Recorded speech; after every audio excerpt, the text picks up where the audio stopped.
सर्वप्रथम आप सभी स्टूडेंट्स, फ्रेंड्स और बालक बालिकाओं एवं दोस्तों सभी का स्वागत है।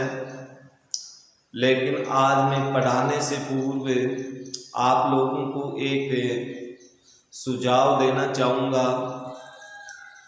मुझे ज्ञात हुआ है आपके वीडियोज़ की डिटेल देखने पर कि आप लोग प्रतिदिन वीडियो खोलते हैं और खोल करके बंद कर देते हैं, यानी 1 मिनट 2 मिनट का वॉचिंग टाइम आप दर्शाते हैं। शेष आप क्या करते हो? गार्जियन से पता लगा है, गार्जियंस के पास जब पूछा गया तो बोलता है कि हमारा बच्चा या बच्ची काफ़ी समय तक मोबाइल लेकर के पढ़ाई करता है, लेकिन आप लोग वास्तविक रूप से पढ़ाई नहीं करते। ये हमें पता है कि आप मोबाइल लेकर के क्या करते हैं। अब हो सकता है कि मैं सत्य जब बोलूँगा तो आप लोगों को ये कड़वा भी लगे, लेकिन सत्य तो सत्य ही होता है। आप लोग मोबाइल पे वीडियोज़ पढ़ाई के नहीं देखते, आप लोग या तो उसमें गेम्स खेलते हो, या फिर आप चैट करते हो, या फिर आप किसी तरह की मूवीज़ देखते हैं और इसी में आप टाइम पास करते हैं। और गार्जियंस को यानी माता पिता जो कि बिल्कुल बेचारे भोले भाले हैं, उनको आप धोखा देते हैं और दर्शाते हैं कि नहीं जी हमारे स्कूल से सर ने वीडियो भेज दिया, हम तो वीडियो देखेंगे, और आप मोबाइल पे अपना टाइम पास करते हैं। तो डियर स्टूडेंट, फ्रेंड्स, आप लोगों को ऐसा नहीं करना चाहिए। ये बिल्कुल सरासर बेईमानी है। इसलिए आप लोग हमसे बेईमानी नहीं, आप अपने माता पिता स्वयं अपने फ्यूचर से भी बेईमानी कर रहे हैं। यदि आप लोगों को अपना फ्यूचर सुधारना है, कुछ करना है, सक्सेसफुल होना है, तो आप पढ़ाई के वीडियो के समय पढ़ाई का वीडियो पूर्ण रूप से देखें। और जब कभी आप सक्सेसफुल हो जाएं तो ये मेरी जो कड़वी बात अब आपको लग रही है, और आप जानते हो कि कड़वी दवा को तो अपन आँख मीच करके पीते हैं, तो शायद हो सकता है आप भी आँख मीच करके इसे पिएंगे। लेकिन आप आँख मीच करके मत पीना, आप आँखों को खुली रख करके इसे पीना, जिससे कि ये अपना कुछ असर आपको दिखाएगी। और जब ये असर दिखाएगी लॉन्ग टाइम में, बहुत लंबे समय बाद में, तब कहीं किसी कोने में आपको ये बात याद आ जाए मेरी कही हुई, तो केवल एक छोटा सा थैंक यू मुझे बोल देना। उस थैंक्स के द्वारा ही मैं अपना काम चला लूँगा और अपनी सबसे बड़ी सफलता मानूंगा। इसलिए डियर स्टूडेंट्स, आज का ये सुझाव आप अच्छे से याद रखना, एक कान से सुनकर दूसरे कान से मत निकालना। तो आइए आज की क्लास में अपन अब कुछ पढ़ाई कर लेते हैं। इसके लिए आप अपनी नोटबुक पेन को उठाइए और अपना कुछ मौन बनाइए। जो बात मैंने कही उसे याद रखिए, धोखा मत दीजिए, नहीं हमें, नहीं माता पिता को, नहीं अपने भविष्य से खिलवाड़ कर। इसलिए अपन आप पढ़ाई करते हैं, अपनी चल रही थी अरिथमेटिकल प्रोग्रेशन यानी समांतर श्रेणी। और समांतर श्रेणी में भी n पदों का योगफल, n पदों के योगफल में अपन एक्सरसाइज नंबर 5.3 के लिए लगभग सभी कंप्लीट रूप से एग्जाम्पल्स निकाले, सीखा। और आप लोगों ने 5.3 के अंदर कुछ क्वेश्चन भी निकाले होंगे, आप सफल भी हुए होंगे, कुछ क्वेश्चन डाउटफुल भी रहे होंगे। तो अपन 5.3 के कुछ क्वेश्चन देख लेते हैं। ये समय वीडियो में मैं आप लोगों का थोड़ा सा बर्बाद किया, इसके लिए क्षमा चाहूँगा। तो आइए अपन तुरंत से पढ़ाई करते हैं। शायद 5.3 का क्वेश्चन नंबर 1 का थर्ड। एक समांतर श्रेणी आपको दे रखी है और इस समांतर श्रेणी में 11 पदों का योगफल। तो यहाँ पर समांतर श्रेणी में पहला पद आप सभी को दिखाई दे रहा है 1/15। डी का मान याद करने के लिए सूत्र होता है पद नंबर 2 माइनस पद नंबर 1। तो 2 में से 1 घटाएंगे, लेकिन ये भिन्न संख्या होने की वजह से आपको एलसीएम लेके घटाना पड़ेगा। एलसीएम 60 आएगा। 60 में 12 का भाग दिया 5, 5 को 1 से गुणा किया 5, आगे चिन्ह माइनस 15 का भाग एलसीएम ने दिया 4 बार गया, 4 को 1 से गुणा किया 4 है। तो इस प्रकार से हमें डी प्राप्त हो गया 1/16। एन का मान 11 पद दे रखा है। पदों का योगफल के लिए एसएन का सूत्र लगाना है। यदि 11वां पद पूछा जाता तो 11 का फॉर्मूला हमें लगाना पड़ेगा। तो यहाँ पर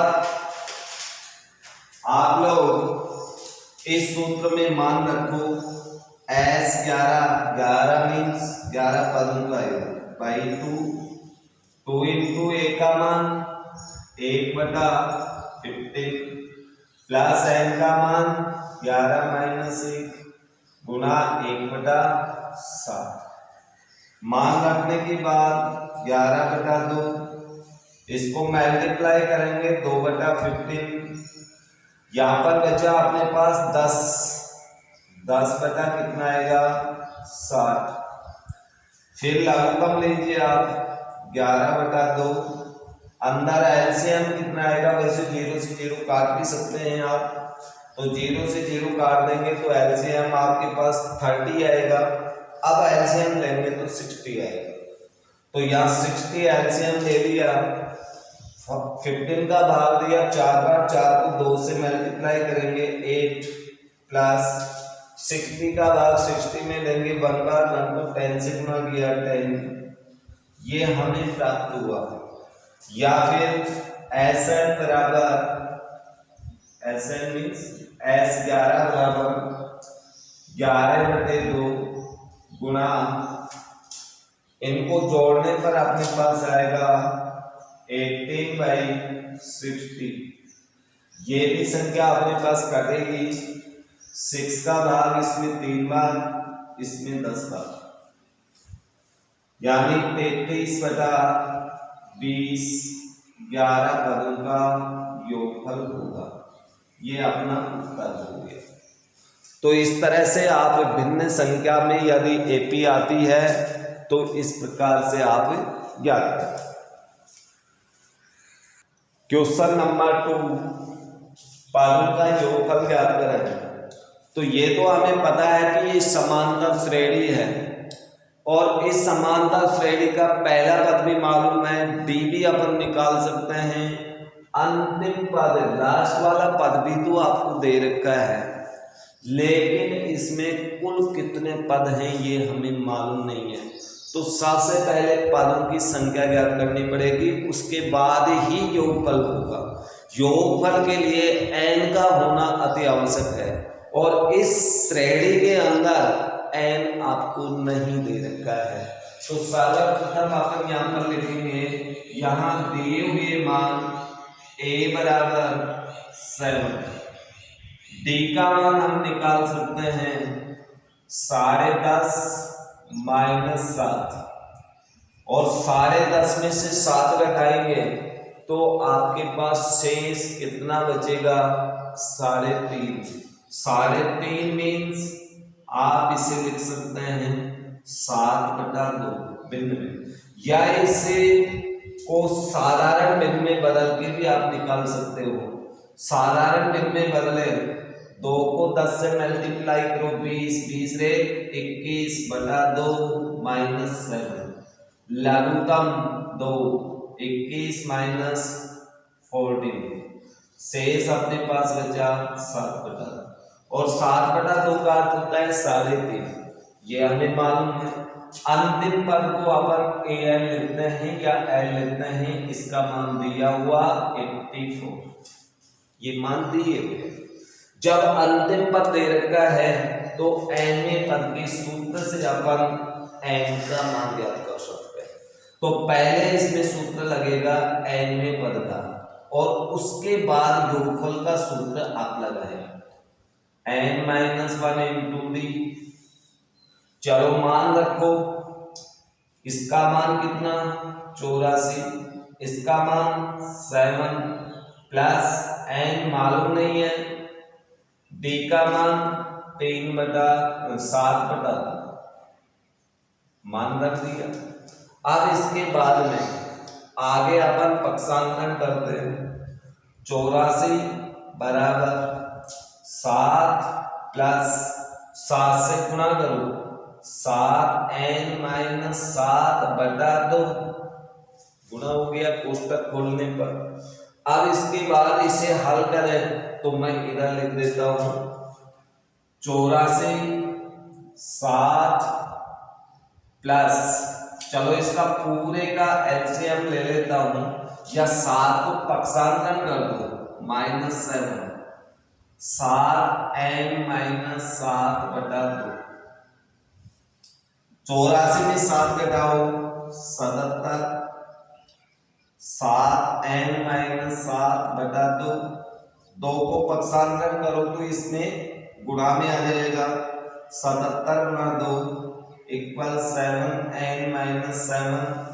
अब अपने पास आगे ये हो गया 154, 7n-7 फिर पक्षांतरण करो 154 प्लस 7 बराबर 7n या 7n बराबर 161 या n बराबर 161/7।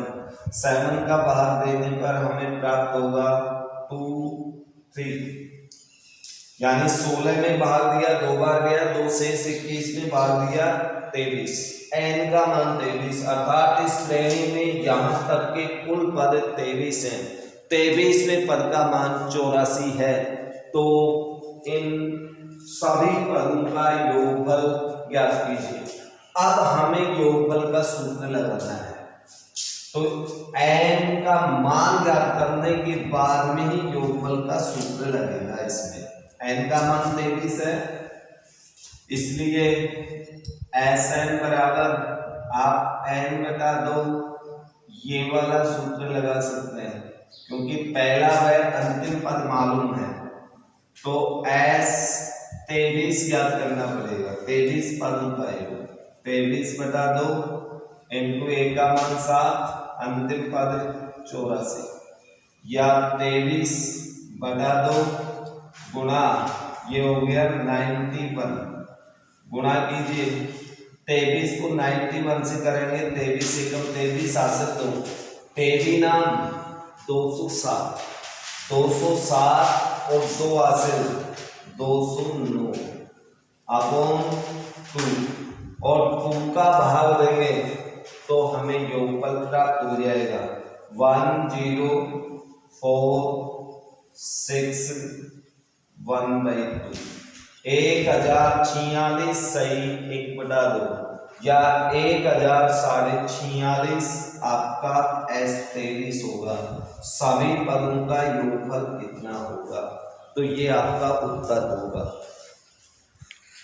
क्वेश्चन नंबर 4 का फर्स्ट nवां पद दिया हुआ है, तो 25 पदों का योग ज्ञात कीजिए।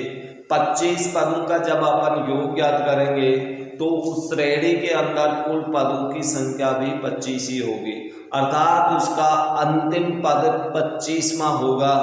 अर्थात हमें पहला पद और 25वां पद का मान मालूम हो तो हम योगफल में सेकंड नंबर वाले सूत्र का प्रयोग कर सकते हैं।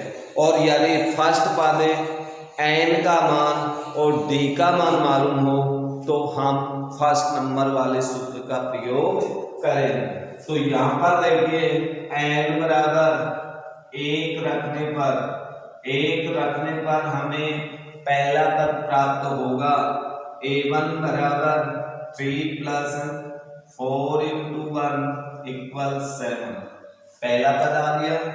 n बराबर 25 यानी 25 रखने पर, जब 25 रखेंगे तो एक 25 आएगा, अर्थात 25वां पद 3 + 4 × 25 या 3 + 100 जोड़ने पर 103 प्राप्त हुआ।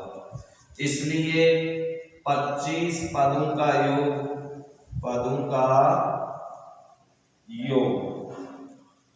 योग के लिए अपन को सूत्र लगाना पड़ेगा Sn बराबर n/2 × 8 + an, क्योंकि इसमें पहला तथा अंतिम पद मालूम किया है तो हम इस सूत्र का प्रयोग, और यदि श्रेणी मालूम कर ले पहला दूसरा तीसरा पद तो फिर आप Sn बराबर दूसरा सूत्र लगाएंगे।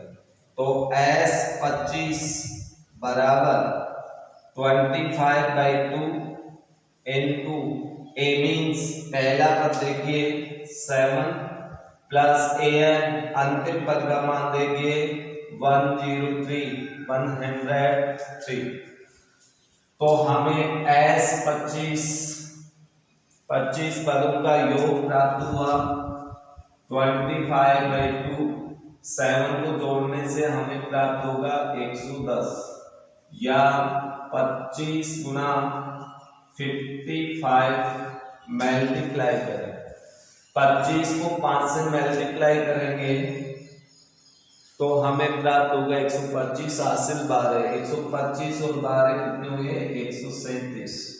तो इस प्रकार से हमें 25 पदों का योगफल प्राप्त होगा। यदि nवां पद दे रखा हो तो आप सभी क्वेश्चनों को इसी प्रकार से कर सकते हैं। पहला पद ज्ञात करो तथा उसका अंतिम पद ज्ञात करो, योगफल ज्ञात करो। क्वेश्चन नंबर 5 आप लोग कर सकते हैं। दूसरे और तीसरे पद का मान दे रखा है तो दूसरे पद का सूत्र होता है a + b बराबर जितना मान दे रखा है, तीसरे पद का सूत्र होता है a + 2b बराबर। तो ये दो समीकरण बनेंगे, दोनों समीकरणों को हल करके a तथा d का मान ज्ञात कर लेना। a और d का मान ज्ञात होने के बाद में 51 पदों का योगफल ज्ञात कर लेना। जब 51 पदों का योगफल ज्ञात करोगे तो n का मान 51 होगा, a और d यहाँ से आप निकाल लेंगे। तो क्वेश्चन नंबर 5 आप आसानी से कर सकते हो। आप क्वेश्चन नंबर 6 की बात करते हैं।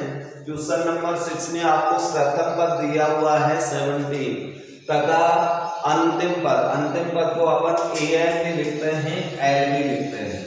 इसका मान दिया है 350 यानी 350 तथा सार्वअंतर जो आपका सार्वअंतर है वो 9 दिया हुआ है। d का मान आपको दे रखा है, कॉमन डिफरेंस आपको दे रखा है। तो इस श्रेणी के अंदर पदों की संख्या तथा योग ज्ञात कीजिए, यानी पद कितने होंगे और योगफल कितना होगा। तो पदों की संख्या के लिए n का मान, और जब n का मान ज्ञात करेंगे तो हमें an दिया हुआ, तो सबसे पहले an का सूत्र लगाएं। n में पद का a + n - 1 × d। अब इसके बाद इसमें मान रखें an का मान कितना है, an का मान हमें दिखाई दे रहा है 350, a का मान 17 प्लस n तो हमें ज्ञात ही करना है d 9। 350 = 17 प्लस कोष्टक खोलने पर 9 से गुना होगी अंदर की संख्या। पक्षांतरण कीजिए, 350 - 17 + 9 = 9n। अब इसके बाद में 350 और 9 359 -17 = 9n। 17 को घटाएंगे तो हमारे पास शेष बचेगा 2, यहाँ पर बच गया 4 और ये 3 = 9n। तो n बराबर 342/9 भाग में चला जाएगा तो n बराबर हमें प्राप्त हुआ 9 का भाग दीजिए, 9 3 27, शेष बच गया अपने पास कितना 7, ऊपर से 2 उतारेंगे 72, 72 में कितनी बार भाग गया 18, 18 पदों की संख्या, इसलिए पदों की संख्या एक उत्तर तो अपना आ चुका 38, तथा योगफल, इनका योगफल, इनका योगफल, योगफल के लिए अपन सूत्र लगा देते हैं Sn बराबर n बटा 2 2a plus n minus 1 into d1। तो यहाँ पर Sn का मान तो 38 आ चुका, 38 बटा 2 इंटू 2 इंटू a का मान देख लीजिए, पहला पद 70, n का मान 38 माइनस 1 इंटू 9, मान रख दिया। मान रखने के बाद में ये आएगा 19 इंटू 34 प्लस यहाँ पर बच गया आपके पास 37 इंटू 9। चलो मल्टीप्लाई और ऐड जो भी हो रहा है वो कीजिए, प्लस इसको मल्टीप्लाई करेंगे 9 इंटू 7, यानी 9 7 जा कितने हो गए आपके पास 63, हासिल 6, और 9 को 3 से मल्टीप्लाई करेंगे 27, 27 में 6 जोड़ेंगे तो आपके पास आएगा 33।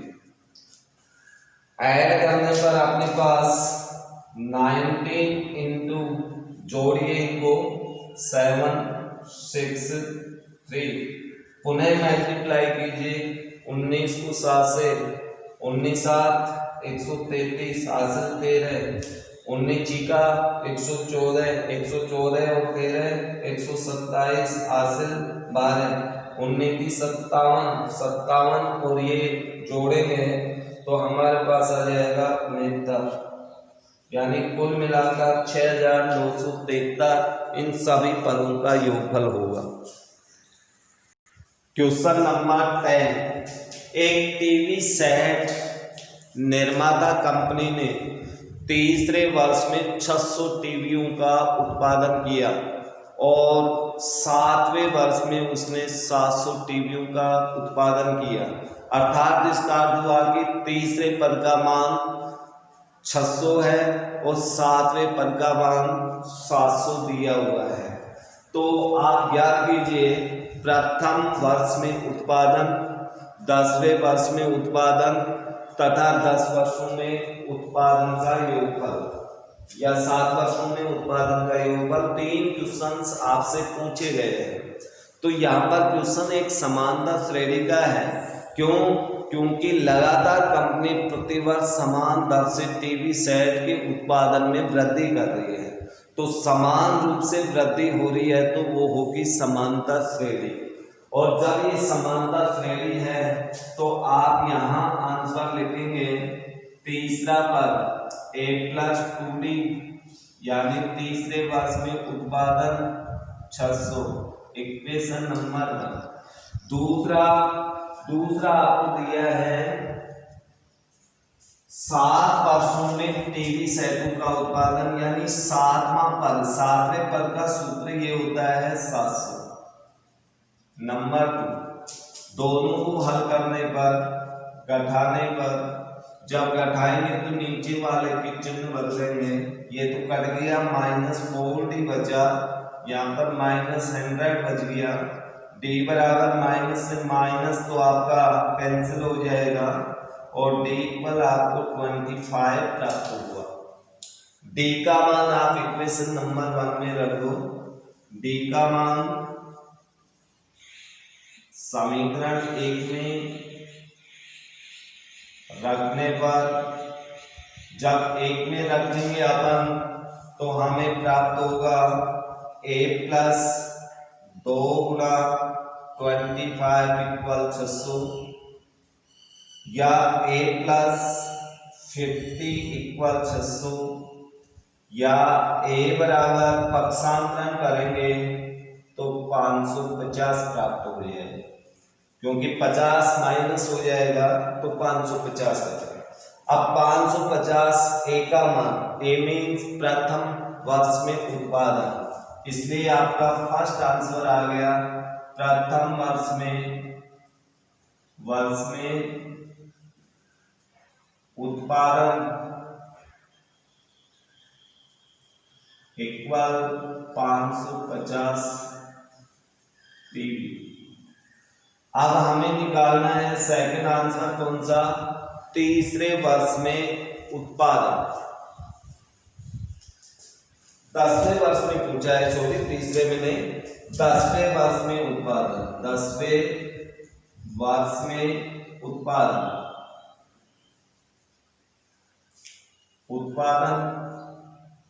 अब इसमें आप सूत्र लगाओ 10वें पद का, तो 10वें पद का सूत्र उत्पादन, 10वें वर्ष का सूत्र आपके पास होगा 8n बराबर 8 प्लस 9d, a का मान आपको मालूम है 550 प्लस 9 इंटू d का मान भी मालूम है 25, 550 और 9 को इससे मल्टीप्लाई करो, 9 को मल्टीप्लाई करेंगे तो कितना आएगा 225, दोनों को ऐड करेंगे तो 775, अर्थात इतने होंगे।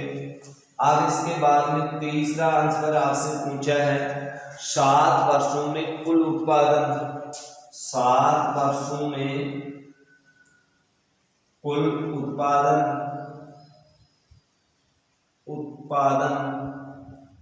तो कुल उत्पादन का अर्थ हुआ योगफल। योगफल ज्ञात करने के लिए आपको योगफल का सूत्र लगाना है, लेकिन कितने वर्ष के लिए, 7 वर्ष, अर्थात n इक्वल टू 7, तो एस n बराबर इसमें आप सूत्र लगा देंगे n/2 into 2a plus n minus 1 into d, और इसमें आप a n और d का मान रखेंगे तो आपको थर्ड क्वेश्चन का आंसर प्राप्त होगा, अर्थात S7 वर्षों का योगफल, n का मान 7, 2 इंटू a का मान 550 प्लस 7 माइनस 1 इंटू d का मान 25 है, रख दिया, यानी 7/2 इंटू मल्टीप्लाई करेंगे तो 1100 प्लस 6 इंटू 25, इनको भी आप मल्टीप्लाई करें, ये आपको 1100 प्राप्त हुआ, प्लस इसको मल्टीप्लाई करेंगे तो आपको प्राप्त होगा 150, 7/2, दोनों को ऐड करने पर 1250, 7 इंटू ये से कट जाएगा 2 से 625, मल्टीप्लाई करो 7 5 35, हासिल 3, 7 दूनी 14 और 3 17, हासिल 1, 7 6 42 और 1 43, यानी 4375 कुल टीवियों का उत्पादन होगा 7 वर्ष के अंदर। तो ये आपका क्वेश्चन नंबर 10 था 5.3 का। शेष क्वेश्चन जो 5.3 में आपके बच गए, डियर स्टूडेंट, आप उनको बहुत ही इजी वे में ज्ञात कर सकते हैं। बहुत आसान क्वेश्चन है, थोड़ा सा दिमाग लगाएं। इस प्रकार से अपनी एक्सरसाइज नंबर 5.3 कंप्लीट हो गई, यानी कुल मिलाकर के अपनी प्रश्नमाला जो 5 नंबर चल रही थी अर्थमेटिकल प्रोग्रेशन, ये कंप्लीट हो चुका। विविध प्रश्नमाला में भी आप क्वेश्चन निकाल के देखना, और नेक्स्ट वीडियो अपन लेके आई, तब तक के लिए इजाज़त दीजिए। धन्यवाद।